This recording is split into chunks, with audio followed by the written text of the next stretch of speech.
G'day guys, it's Stitch here. In today's video guys, we're going to be going over everything coming in Ash and Iron and what you can do to prepare for it. Alright guys, so if you want to know everything coming to Destiny in a few days and how to prepare for it, this is the video for you guys. First things first guys, we are getting a new Fireteam Ops portal activity, which will be bringing us back to the Plaguelands. We don't know many more details other than this, but it is my assumption that this would be a longer form activity, similar to the Coil or the Dreadnought activity from Heresy. And at current, it doesn't seem to have any of its own unique loot, unfortunately guys. Though I am sure Bungie will have some sort of catch with this activity, pushing players to play it more over the others, or at least I would hope, because at the moment this just seems like it'll be a Dreadnought or Coil. Hopefully there's a bit of exploration to it, some things you can collect, like in the Dreadnought. This is all we can really hope for at this current time, but other than that we don't know too much else about it. Secondly guys, dungeon lairs are going to be brought back to the Pinnacle Ops activities. These lairs will be singular activities from dungeons that you'll be able to complete to get loot, just like any other activity in the portal. We don't know how much loot per completion these will be dropping, but considering it's coming to the Pinnacle Ops section of the portal, I think this may be one of the more premier ways to get your power up, hopefully. Maybe you'll be able to smash through these encounters to kill the boss in one phase and get loot really quickly, but we don't know yet. We're going to have to see how it goes. Unfortunately though, it doesn't seem any of the dungeon loot is going to be earnable and brought into the powered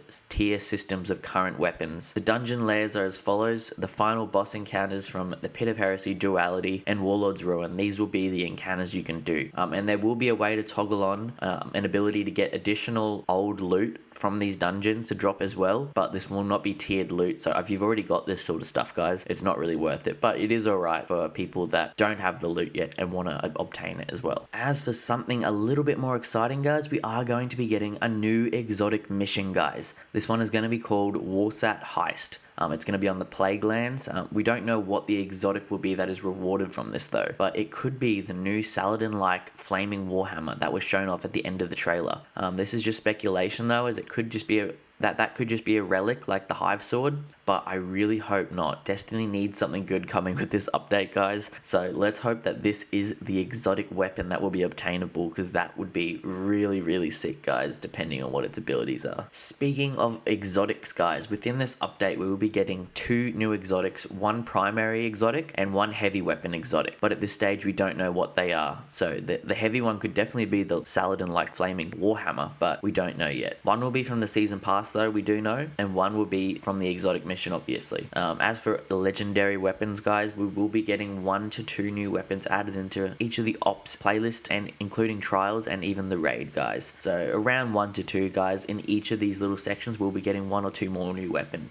So a little bit more loot to acquire all round. The ones that we do know that are coming back and actually being reprised are the Mida Mini Tool SMG and the Mida Mini, it's a new Mida Mini shotgun. Alright guys, and there's a reason that those are coming back guys, and that is because the Mida Mini Tool Exotic Scout is getting a substantial buff to it, and it's to itself and to its catalyst, which would be very interesting indeed. It is going to add a stacking damage buff up to 15% and going to give explosive rounds. So using all the Mida Mini Tool weapons together is actually going to give you even more of a buff, so I believe that's why they're bringing these back, and they will have the new tier system applied to them. The Epic Raid will be releasing soon, guys, but not with the release of Ash and Iron as it was first mentioned. Bungie has pushed this back by a week later to the Saturday the 20th now, guys. Possibly this is due to the release of Borderlands 4 next weekend. It's trying to avoid direct confrontation with it for people's time, as there will be a lot of people, including myself, who are definitely going to be playing Borderlands 4 next weekend, so this is probably a good option by Bungie. So we're going to have to wait a little longer for the tier 5 loot from the Epic Raid, unfortunately guys, but that will definitely be coming in this update,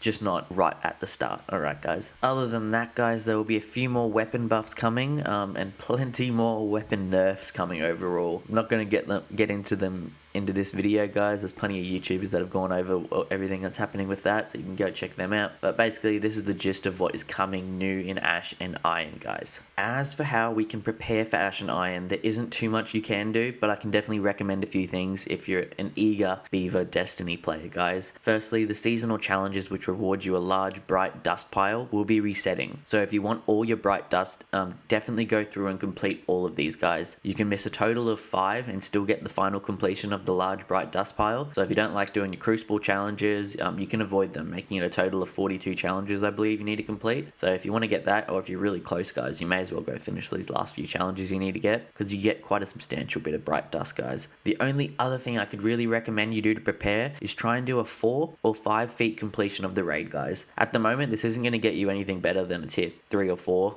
like what you're already getting, but this is going to be a way to get tier 5 loot from the epic raid when it does finally release. So it might be worth getting your raid team together, guys, and challenging yourself ahead of this, so you guys aren't going in dark on how hard this epic raid could definitely be, guys. Alright, guys, so yeah, that's the gist of basically everything that we know that is coming in Ashen Iron, guys. I am hoping there's a few more little additional secrets that's going to be releasing with this. Destiny can definitely use something like that right about now, but at the moment that is all we know, guys. So get yourself ready for this one, complete your final challenges, maybe try a 4 or 5 feet completion of the raid, guys, and I will catch you guys later. Stitch out.